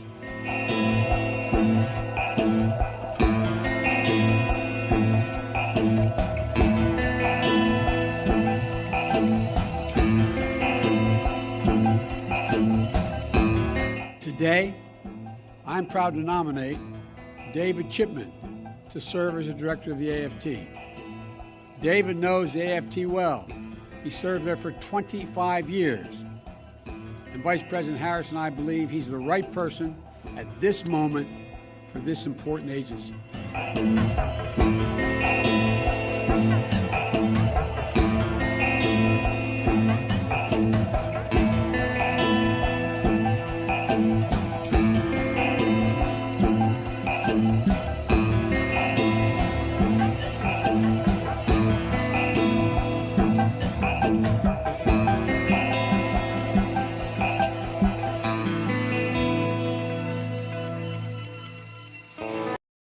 Okay, so let's take this step by step. The first thing that man said, President Biden, said was that we have an epidemic in this country of gun violence. I believe that to be accurate. I do believe that to be accurate. The second thing that they talked about majorly was the quote-unquote ghost guns. I still am not completely understanding a ghost gun. I'm assuming, just based on context, it's a gun sold without a serial number. Am I correct on that, Manny? Yes. Basically, like he had mentioned, you can actually find plans online to 3D print a gun. I believe they're usually a one-shot deal, because as soon as it heats up to the point that it fires the projectile, it warps so bad that it's really not usable anymore. But, I mean, you've got the plan, so you can just print another one. I believe that is something that needs to be addressed. Where I have the biggest problem, because I know family members that are douchebags. Everybody's got them douchebag family members. I do not like the red flag situation. The red flag is where I have an issue. There at the end, they talked about banning, expanding background checks and banning high-capacity assault rifles. Yet again, another situation where I don't necessarily disagree with that. Got a couple comments here before we get to you, Manny. Dina says, I disagree with suicide and gun correlation. If someone wants to kill themselves bad enough, there are so many possible options out there to do so. I would agree with that statement. And I've got some notes on that, Dina. Stay tuned. And Nessa says exactly what I was going to say. So we'll go ahead and go with you, Manny. I disagree with you as far as them calling this an epidemic, because it is not affecting every city, every state, everywhere. It's a large The scale COVID problem. virus is an epidemic. It is affecting. That's a pandemic. There's a difference. It's an epidemic. I do not feel that gun violence is an epidemic. You have a majority of those issues in specific towns of specific states. Okay. These are towns that are notorious for having those kind of issues. Do you think that so you're not saying that it's not a problem. You're not saying it's not even a large scale problem. You're just saying that it is centralized to certain parts of the country. Okay. Correct. By the way, we did just have another school shooting. Wanted to bring that up today. Yeah, like a couple hours ago. I think 15. Like 4 hours ago, yeah. Yeah. I think 15 were injured, and I don't think any were dead, but 15 were injured. Okay, continue, Manny. I'm sorry. Chicago has a large number of people that are shot. Right. Gang violence, etc. Tulsa has a large number of people that are shot. Dallas. Even Little Rock, I would say. Well, it depends on the year in Little Rock. True. Our numbers have been going down as far as Little Rock is concerned.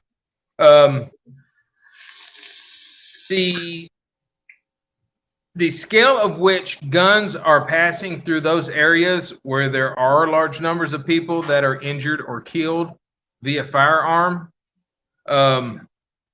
it cracks me up when they talk about they want to understand the gun trafficking. You don't understand it yet? I mean, it's been going on for how long and you still don't understand it? Right. So I don't understand where they think they're going to change anything. The biggest problem is, in my opinion, one of the big problems is police officers that get those weapons right back onto the street to make a little bit of extra money. True. Tupac was notorious for shooting a cop with a gun he grabbed from a cop who was not in uniform. And it was evidence from a case earlier that year. Why was a cop carrying around evidence that should have been destroyed? Good point. So you get issues like that. We already talked about the ghost guns and the background checks. The short barrel rifles, I didn't have a whole lot of notes on that, and I'd also put that was interesting to me, though. Is that prevalent? Is that prevalent where people are buying the pistols and buying this attachment? That's a good question, because I would say that a pistol is worse than a shotgun. Right. Because a shotgun you have to actually pull up. Right. Why would you want something that you have to do extra with when you could just point and shoot? Right. So I don't know why they're focusing so much on the, they call them assault style. It's just plastic bits on the same type weapon that anybody else could have. Right. It's essentially, if I'm understanding it correctly, it's adding like a buttstock to the pistol, to the end of the pistol. Okay. And it isn't so much just a butt stop, it's that it's a plastic butt stop. It looks dangerous. Okay. It does no more than a wooden stock. Okay. Getting into the suicide thing, it cracks me up that he spits out those numbers, because basically all that's saying is a gun is more effective than a rope or pills or razor blade or swallowing a bunch of pills. Right. And he's looking at the method instead of getting to the root cause, which could go back to mental stability. We need to be looking more at mental health in this country. Right. Absolutely. The other thing I want to point out is when they talk about those magazines, having extended magazines and stuff like that, right. That they're going to come get them. Or when the red flag comes through, they're going to come and get your weapons. How exactly are they going to do that? I mean, I would assume. I mean, and this seems like a problem, because if you're going to be red flagged, right? So what I assume a red flag is there for is for people with mental issues who own weapons. Whether they be bipolar or what have you. These people are not going to give up their weapons because they have these issues. I mean, they're preparing for their mental issues are preparing them for these exact moments, and you're going to cause people to die. Yes. I'm not saying leave the guns with those people, but there's got to be a more effective way than the police beating down their damn door. Right. And that's the issue I have. Now you've got armed officers going with a warrant to take these guns away from people who are already, on the edge. The other thing, like you said, those vindictive people that just, oh yeah, make a little call, and even though there's no proof of anything, they can make a report and they're going to come and take your guns, period. How do you feel about the expanded background check situation? Oh, I'm fine with background checks. What about I look at the background checks the same way I look at the border issue. We need to know who's coming into the country. We need to know who has firearms. I agree. What about the extended extended clips and the assault weapon ban? I don't see any need for you to own an assault weapon. I don't agree with having a ban on a weapon. If you come through a background check and it says you're fine, why should you be restricted on what you can buy? True. Nessa says, I don't think it should be the diagnosis that is looked at as far as mental health. I would agree. That's the first thing that I went to was like bipolar and stuff like that. You got anything else, man? No, that's it. Okay. Mad Hawk, what did you think about what you saw there? Well, and I was going to agree. I'm glad that Nessa said that, because that was going to be my first question. Is they're saying anybody with a mental health disorder? Well, what mental health disorders are we going to qualify as saying, hey, you should be red flag? First off, technically, I have ADHD. Well, and that's what I'm saying. That's mental health issue. Technically, ADD is the mental problem. Right. Like, technically, you could say, oh, well, if you're depressed, you can't buy a gun. Well, I could be depressed because Walmart happened to be out of Mountain Dew that day, and I really wanted a Mountain Dew. And, hey, while I'm there at Walmart, I decided to buy a gun. Doesn't mean, like, hey, I'm going to go out and shoot somebody because I couldn't get my Mountain Dew.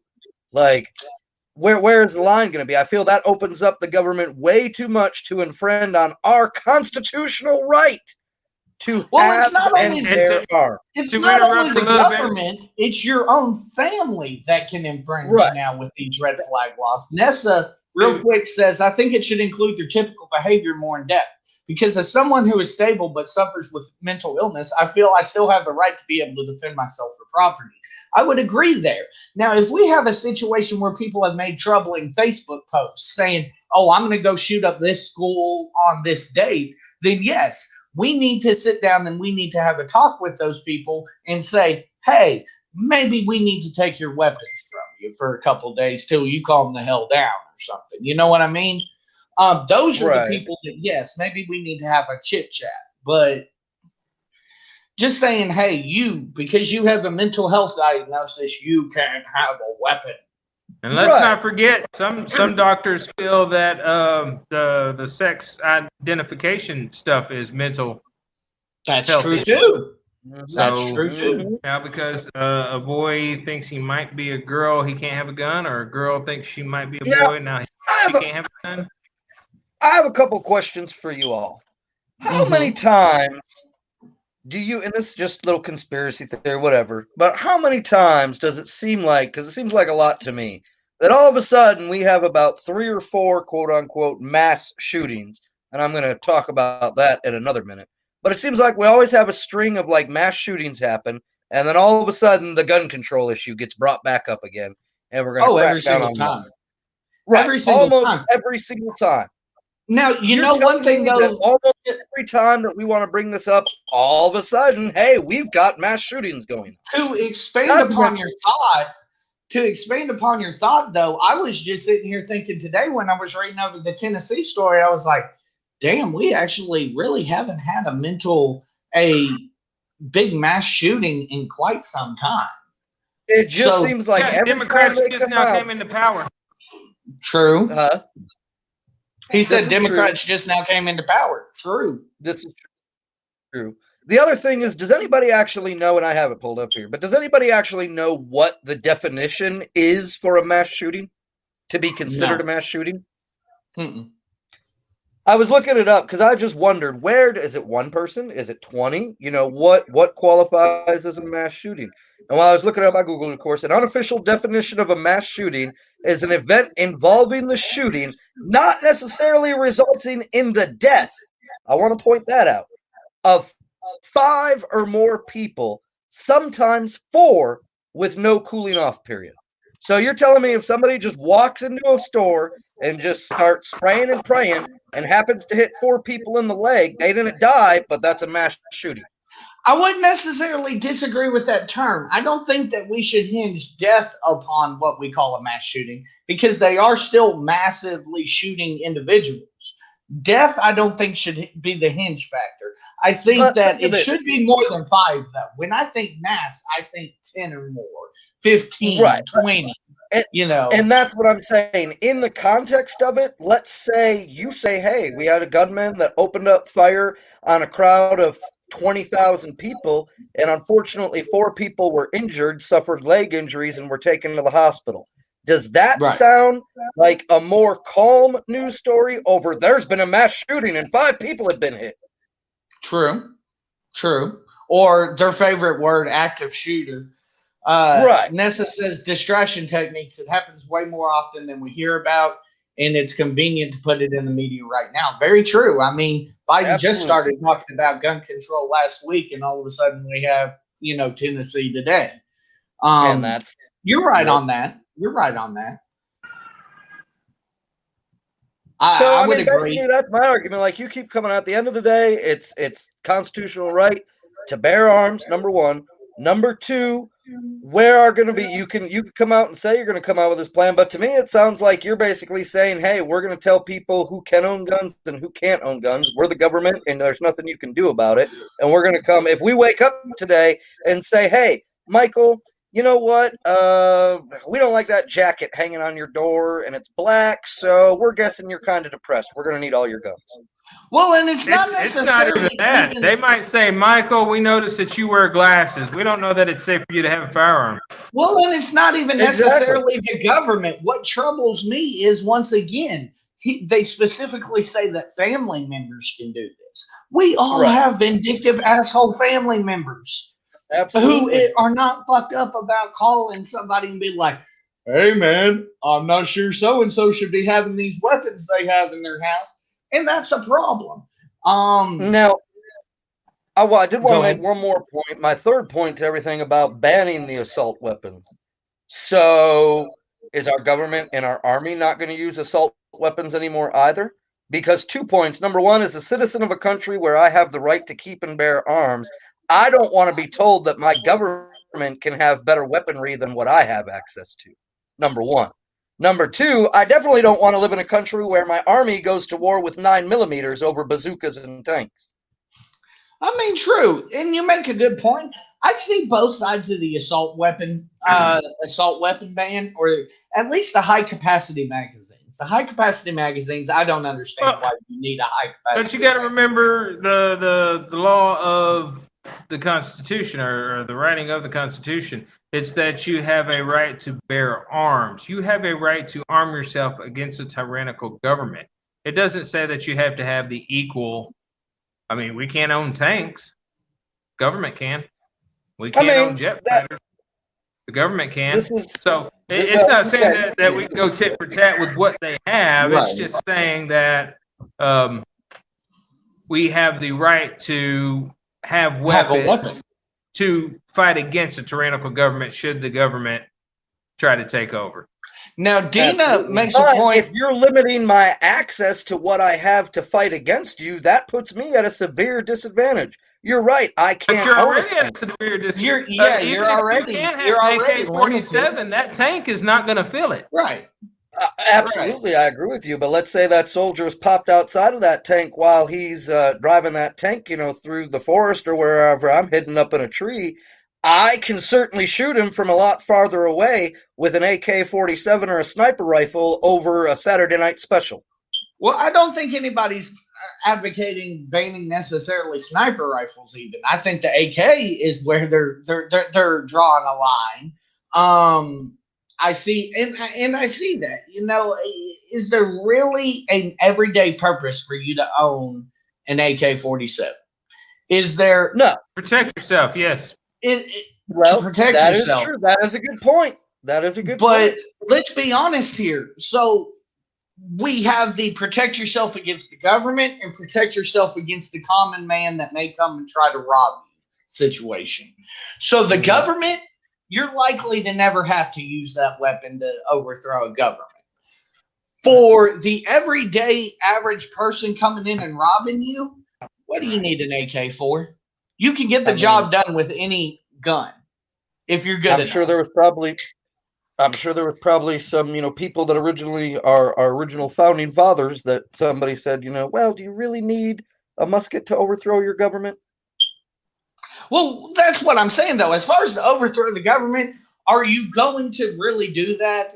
More than likely, the chances are more slim. than likely not. But the chances are slim. We should have the option to. I think the more accurate protect yourself statement is, hey, I want to protect myself from Bobby Sue going on the meth binge and breaking into my house trying to steal my shit. At that point, do you need an AK to put down Bobby Sue? No. But the times have changed, Mike. Before there were the muskets, there was the bow and arrow.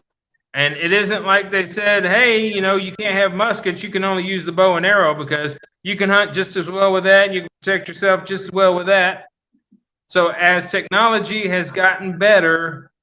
And why should we limit other people as far as what type of gun you get to carry? We got a little bit of a talk here in the comment section. Dina says, but with family members, they would have to prove in a court that said family member is a danger to themselves or others, I bet. We've seen many a time where people get emergency orders of protection. I will say they will come down, they will bust in, take your stuff, and then you get to go to court to try to get it back.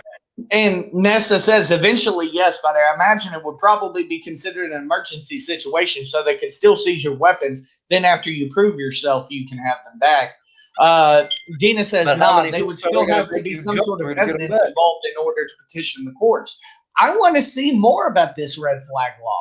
Apparently they exist already, so I want to see statistics in these states where they do exist. I want to see what type of mental health issues are on this list. I want to see the evidence before you try to ask for a nationwide situation.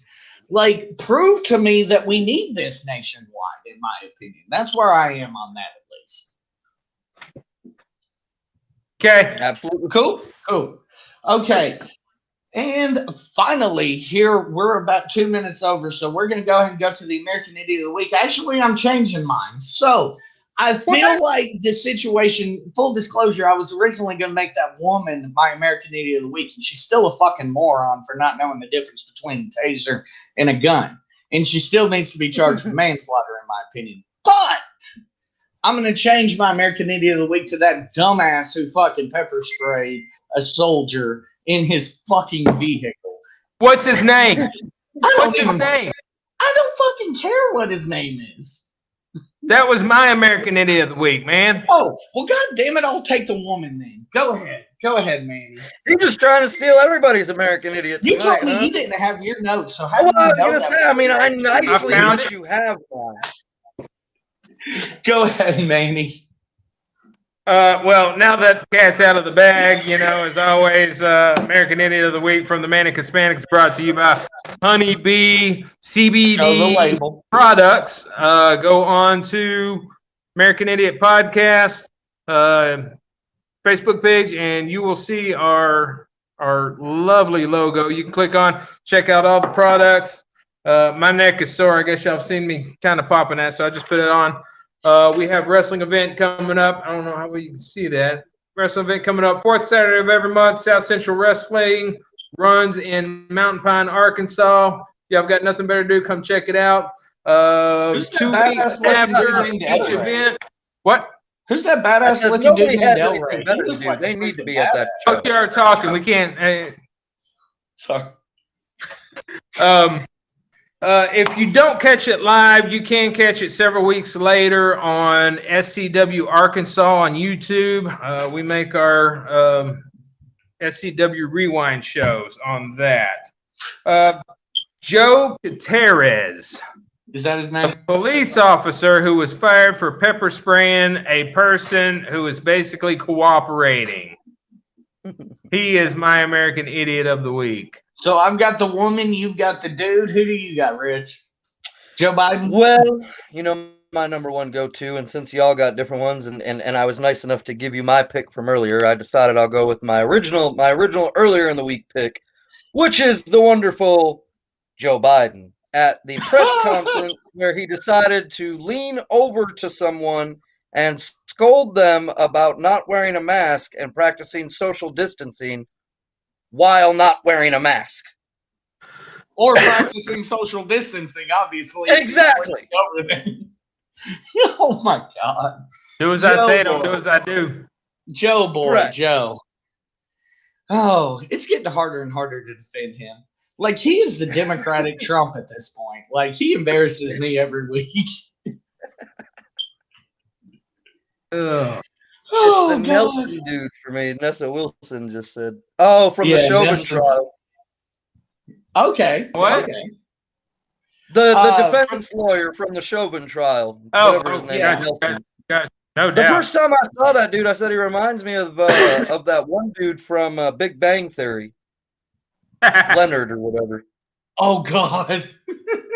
Kind of looks like him, doesn't he? And he kind of sounded like yeah, him. he Like, kinda does. agree. I was like, He damn, kinda where's she does. building that? It's a little bit of resemblance there. No, absolutely. I would agree there. Chauvin needs to go ahead and, I mean, what would it hurt to try to change lawyers mid-trial? No doubt. Because that dude is You not know, doing it. even in the instance, and I was thinking when we were talking about this earlier, I'm surprised that they haven't even tried to like go with like a mental insanity plea. Even like in the situation, he misjudged wrong because he was panicking and suffered from PTSD, so he had a panic attack and he I accidentally feel killed like it's common. I feel like even it's that know. would have been a better argument. There were too many reports about one or two of the officers that were also on Floyd asking if they should let him up, and he said no. He was making sound judgment decisions. Okay. Oh, I did not hear that part. Oh, I yes. must have missed that. Early on, they were talking about that. That I think two of them were fairly new on the force, and at least one of them was asking, should we let him up, when the crowd was starting to say he needs to be let up. And Chauvin shut that down. Yeah. Nessa says that excuse is going to be safe for the woman. Not sure there. But with that being said, about the one cop that shot the person instead of tasering him. Got you. That would be a good defense. That would be something. I mean, she has as much. She has a case if she wanted to fight it for sure. Because this one may be a little weak, but I would like to see her. I would like to see her. Charged with something. Dana. Night, Dina. And with that being said, for the Manic Hispanic and the Mad Hawk, we will see you guys next week on the American Idiot Show. Later, everybody.